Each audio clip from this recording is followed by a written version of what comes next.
IPC 468 भारतीय दंड संहिता की धारा 468 को संदर्भित करता है, जो धोखाधड़ी के उद्देश्य से जालसाजी के अपराध से संबंधित है। इस खंड में कहा गया है कि जो कोई भी जालसाजी करता है, यह इरादा रखता है कि जाली दस्तावेज या इलेक्ट्रॉनिक रिकॉर्ड को धोखा देने के उद्देश्य से इस्तेमाल किया जाएगा, उसे किसी एक अवधि के लिए कारावास की सजा दी जाएगी जो 7 साल तक बढ़ सकती है, और जुर्माना के लिए भी उत्तरदायी होगा। जालसाजी एक गलत दस्तावेज बनाने या किसी को धोखा देने के इरादे से एक वास्तविक दस्तावेज को बदलने का कार्य है। इसे एक गंभीर अपराध माना जाता है क्योंकि इसके गंभीर परिणाम हो सकते हैं और इसका उपयोग धोखाधड़ी, गबन और अन्य अपराधों के लिए किया जा सकता है। आईपीसी 468 के तहत जालसाजी की सजा अपराध की प्रकृति और गंभीरता के आधार पर भिन्न हो सकती है। कारावास और जुर्माने के अलावा जालसाजी के दोषी व्यक्ति को पीड़ित को क्षतिपूर्ति का भुगतान करने या जालसाजी के परिणामस्वरूप उन्हें हुई किसी भी हानि के लिए क्षतिपूर्ति करने की भी आवश्यकता हो सकती है। आईपीसी 153 भारतीय दंड संहिता की धारा 153 को संदर्भित करता है, जो धर्म, जाति, जन्म स्थान, निवास, भाषा आदि के आधार पर विभिन्न समूहों के बीच शत्रुता को बढ़ावा देने के अपराध से संबंधित है।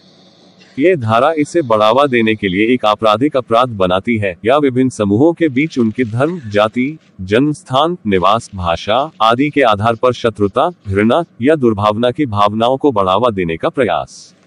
धारा में कहा गया है कि जो कोई भी ऐसा कोई कार्य करता है जो विभिन्न धार्मिक, नस्लीय, भाषा या क्षेत्रीय समूहों या जातियों या समुदायों के बीच सद्भाव के रखरखाव के लिए प्रतिकूल है, और जो सार्वजनिक शांति को भंग करता है या भंग करने की संभावना है, उसे कारावास से दंडित किया जाएगा, जो कि हो सकता है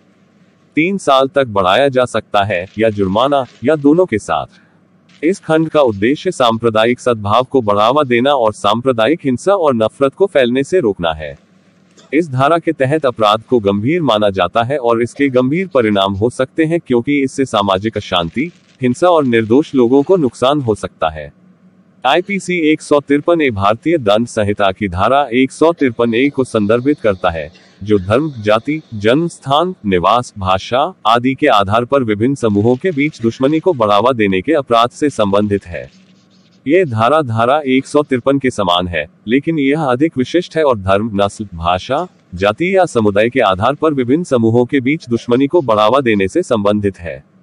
धारा 153 ए अपने धर्म, जाति, भाषा, जाति या समुदाय के आधार पर विभिन्न समूहों के बीच शत्रुता, घृणा या दुर्भावना की भावनाओं को बढ़ावा देने या बढ़ावा देने का प्रयास करने को एक आपराधिक अपराध बनाती है। धारा में कहा गया है कि जो कोई भी ऐसा कार्य करता है जो विभिन्न धार्मिक, नस्लीय, भाषा, जाति या सामुदायिक समूहों के बीच सद्भाव के रखरखाव के लिए प्रतिकूल है, और जो सार्वजनिक शांति को भंग करता है या भंग करने की संभावना है, उसे कारावास से दंडित किया जाएगा, जो कि तक बढ़ाया जा सकता है 3 साल या जुर्माना या दोनों के साथ। इस खंड का उद्देश्य विशिष्ट कारकों जैसे धर्म, नस्ल, भाषा, जाति या समुदाय के आधार पर सांप्रदायिक हिंसा और घृणा के प्रसार को रोकना है। इस धारा के तहत अपराध को गंभीर माना जाता है और इसके गंभीर परिणाम हो सकते हैं क्योंकि इससे सामाजिक अशांति, हिंसा और निर्दोष लोगों को नुकसान हो सकता है। ये ध्यान रखना महत्वपूर्ण है कि यह खंड किसी भी धर्म, जाति, भाषा, जाति या समुदाय की वैध और उचित आलोचना की अभिव्यक्ति पर रोक नहीं लगाता है। ये केवल इन कारकों के आधार पर विभिन्न समूहों के बीच शत्रुता, घृणा या दुर्भावना को बढ़ावा देने पर रोक लगाता है। आईपीसी 153 बी भारतीय दंड संहिता की धारा 153 बी को संदर्भित करता है, जो लांछन के अपराध से संबंधित है, राष्ट्रीय एकीकरण के लिए पूर्वाग्रहपूर्ण दावे। ये धारा धर्म, जाति, जन्म स्थान, निवास स्थान, भाषा या किसी अन्य आधार पर विभिन्न समूहों के बीच सद्भाव बनाए रखने के लिए प्रतिकूल आरोप लगाने या दावे करने को एक आपराधिक अपराध बनाती है। धारा में कहा गया है कि जो कोई भी किसी बयान, अफवाह या रिपोर्ट को बनाता, प्रकाशित या प्रसारित करता है, जो धर्म, जाति, जन्म स्थान, निवास, भाषा या किसी भी अन्य आधार पर अलग अलग लोगों के बीच दुश्मनी या नफरत की भावना को बढ़ावा देने की संभावना है, समूहों को कारावास से दंडित किया जाएगा, जो 3 वर्ष तक बढ़ाया जा सकता है, या जुर्माना या दोनों के साथ। इस धारा का उद्देश्य विभिन्न कारकों के आधार पर समाज में नफरत और वैमनस्य को फैलने से रोकना है।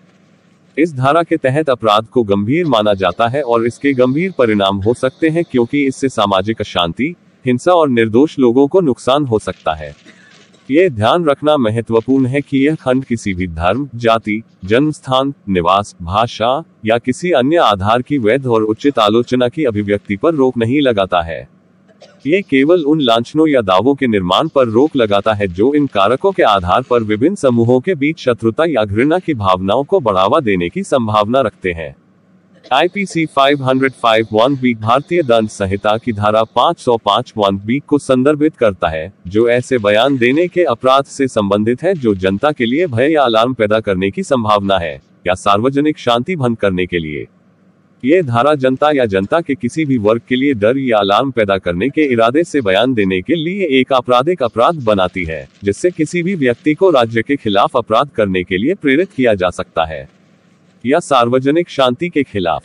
धारा में कहा गया है कि जो कोई भी ऐसा बयान, अफवाह या रिपोर्ट बनाता है, प्रकाशित या प्रसारित करता है, जिसके इरादे से या जिससे जनता या जनता के किसी भी वर्ग के लिए डर या अलार्म पैदा होने की संभावना हो, जिससे किसी भी व्यक्ति को प्रेरित किया जा सके, राज्य के खिलाफ या सार्वजनिक शांति के खिलाफ अपराध करने पर कारावास से दंडित किया जाएगा, जिसे 3 साल तक बढ़ाया जा सकता है, या जुर्माना, या दोनों के साथ।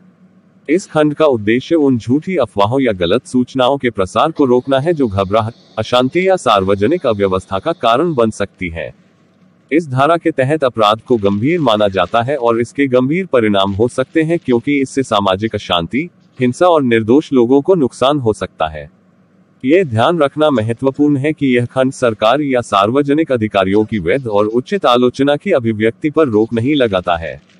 ये केवल ऐसे बयान देने पर रोक लगाता है जो जनता या जनता के किसी भी वर्ग के लिए भय या अलार्म पैदा करने की संभावना रखते हैं, और जो किसी को राज्य या सार्वजनिक शांति के खिलाफ अपराध करने के लिए प्रेरित कर सकते हैं।